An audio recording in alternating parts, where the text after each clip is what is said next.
അസ്സലാമു അലൈക്കും വറഹ്മത്തുള്ളാഹി വബറകാതുഹു. ഇന്നാ ലില്ലാഹി വ ഇന്നാ ഇലൈഹി റാജിഊൻ.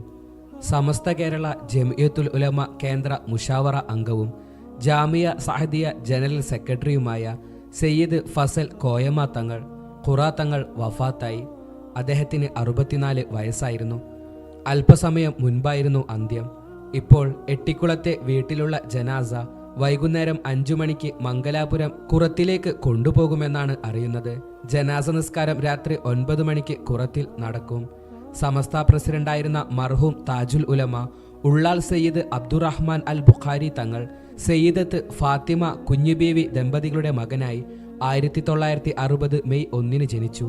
പ്രാഥമിക പഠനത്തിനു ശേഷം ഉള്ളാൾ സയ്യിദ് മദനി അറബിക് കോളേജിൽ ദറസ് പഠനവും ഉപരിപഠനവും പൂർത്തിയായി. പിതാവിന് പുറമെ താഴേക്കോട് എൻ അബ്ദുള്ള മുസ്ലിയാർ, ഇമ്പിച്ചാലി മുസ്ലിയാർ, ഉള്ളാൾ ബാവ മുസ്ലിയാർ, വെള്ളിമുക്ക് കുട്ടി മുഹമ്മദ് മുസ്ലിയാർ എന്നിവരാണ് പ്രധാന ഗുരുനാഥന്മാർ. കർണാടകയിലെ 60ഓളം മഹല്ലുകളിലും കേരളത്തിലെ വിവിധ മഹല്ലുകളിലും ഖാളിയാണ്. ഖുറായിലെ സയ്യിദ് ഫളിൽ ഇസ്ലാമിക് സെന്ററിലെ പ്രധാന ഉസ്താദാണ്. ഖുറാ തങ്ങൾ എന്നറിയപ്പെട്ട അദ്ദേഹം ദക്ഷിണ കന്നഡയിലെയും സമീപ പ്രദേശങ്ങളിലെയും സുന്നി സമൂഹത്തിന്റെ നേതൃനിരയിൽ പ്രവർത്തിച്ചു. 5 പതിറ്റാണ്ടിലേറെക്കാലം ഉള്ളാളടക്കം നൂറുകണക്കിന് മഹല്ലുകളുടെ സംയുക്ത ഖാളിയായിരുന്ന താജുൽ ഉലമയുടെ വഫാത്തിന് ശേഷം അദ്ദേഹത്തിന്റെ പിൻഗാമിയായി ഖുറാ തങ്ങളെ തിരഞ്ഞെടുത്തിരുന്നു. ഇതുൾപ്പെടെ നിരവധി മഹല്ലുകളിൽ ഖാളിയായ തങ്ങൾ 10,000ങ്ങൾക്ക് സ്വാന്തനവും അത്താണിയുമായിരുന്നു. സമസ്ത കണ്ണൂർ ജില്ലാ പ്രസിഡന്റ്, ദക്ഷിണ കന്നഡ സംയുക്ത ജമാഅത്ത് ഖാളി, Jamia Saadiya Arabiya general secretary, Ettikulam Tajul Ulama education centre general secretary തുടങ്ങിയ ചുമതലകൾ വഹിക്കുകയായിരുന്നു. Al Khidmat Sunniya award, Jamia Saadiya Bahrain committee award എന്നിവ അദ്ദേഹത്തിന് ലഭിച്ചിട്ടുണ്ട്. അല്ലാഹു സുബ്ഹാനഹു വ തആല അദ്ദേഹത്തിന് എത്ര പവിത്രമാക്കപ്പെട്ട ദിനമാണ് നൽകിയത്. പവിത്രമായ ദിനത്തിലാണ് അദ്ദേഹത്തിന്റെ മരണം. അതേ, ഇസ്ലാമിക കലണ്ടർ പ്രകാരം ആദ്യത്തെ മാസമായ മുഹറത്തിന്റെ ആദ്യ ദിനം അദ്ദേഹം ഈ ലോകത്തോട് വിട പറഞ്ഞിരിക്കുകയാണ്.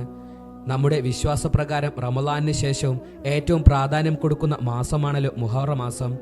നമുക്കറിയാം, ഈ മാസത്തിന് ഒരുപാട് പ്രത്യേകതകളുണ്ട്. 10ഓളം പ്രവാചകന്മാരെ പല പ്രതിസന്ധികളിൽ നിന്ന് അല്ലാഹു സുബ്ഹാനഹു വ തആല രക്ഷിച്ചെടുത്ത ഒരു മാസം കൂടിയാണിത്. അതേ, ഇബ്രാഹിം നബി അലൈഹിസ്സലാമിനെ അഗ്നികുണ്ഡത്തിൽ നിന്നും രക്ഷിച്ച സമയം, യൂസഫ് നബി അലൈഹിസ്സലാം മോചിതനായത്, അയ്യൂബ് നബിയുടെ മാറാവ്യാധി സുഖപ്പെട്ടു, മൂസാ നബിയുടെ നേതൃത്വത്തിൽ ഇസ്രായേൽ ജനതയെ ഫറോവയിൽ നിന്നും മോചിപ്പിക്കുകയും ചെങ്കടലിന്റെ ആഴങ്ങളിലേക്ക് ഫറോവ മുങ്ങിത്താഴുകയും ചെയ്തു. ദാവൂദ് നബിക്ക് പാപമോചനം കിട്ടിയത് ഈ ദിവസമാണ്. സുലൈമാൻ നബിക്ക് അധികാരം തിരിച്ചു നൽകിയത് ഈ മാസമാണ്. യൂനുസ് നബി മത്സ്യത്തിന്റെ ഉദരത്തിൽ നിന്നും പുറന്തള്ളപ്പെട്ടത് ഈ മാസമാണ്. ഈസാ നബി കുരിശിൽ തറക്കാതെ ആകാശത്തേക്ക് ഉയർത്തപ്പെട്ടത് ഈ മാസമാണ്. മുഹമ്മദ് നബിക്ക് അത്യുന്നതമായ പദവി ലഭിച്ചത് ഈ മാസമാണ്. ഖിളർ നബിയുടെ വിജ്ഞാനത്തിൽ വർധനവ് നേടിയത് ഈ മാസമാണ്. സ്വർഗവും നരകവും സൃഷ്ടിക്കപ്പെട്ടതും ഈ മാസം. അർഷും കുർസും സൃഷ്ടിക്കപ്പെട്ടത് ഈ മാസം. ലൗഹും കലമും സൃഷ്ടിക്കപ്പെട്ടത് ഈ മാസം. ജിബ്രിൽ, മിക്കായിൽ, ഇസ്രാഫിൽ, അസ്രായിൽ എന്നിവരെ സൃഷ്ടിക്കപ്പെട്ടതും ഈ മാസം. ലോകത്ത് ആദ്യമായി മഴ വർഷിച്ചത് ഈ മാസം. തുടങ്ങി പുണ്യമാക്കപ്പെട്ട ഒരുപാട് സംഭവങ്ങൾ നടക്കപ്പെട്ട മാസമാണ് ഈയൊരു മുഹറം മാസം എന്ന് പറയുന്നത്. അതേ, ആ പുണ്യമാക്കപ്പെട്ട ദിനം തന്നെ മഹാനവറുകൾ നമ്മിൽ നിന്നും വിട പറഞ്ഞിരിക്കുകയാണ്.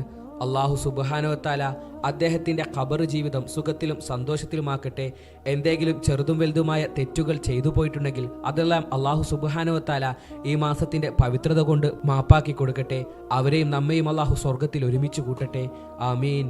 ഈ വീഡിയോ നിങ്ങളിലേക്ക് എത്താൻ കാരണമായവർക്ക് വേണ്ടി പ്രത്യേകം ദുആ ചെയ്യണമെന്ന് ഉറപ്പെടുത്തി. ഇൻഷാ അല്ലാഹ് മറ്റൊരു വീഡിയോയുമായി നമുക്ക് പിന്നീട് കാണാം. ദുആ വസിയത്തോടെ. അസ്സലാമു അലൈക്കും വറഹ്മത്തുള്ളാഹി തആല വബറകാതുഹു.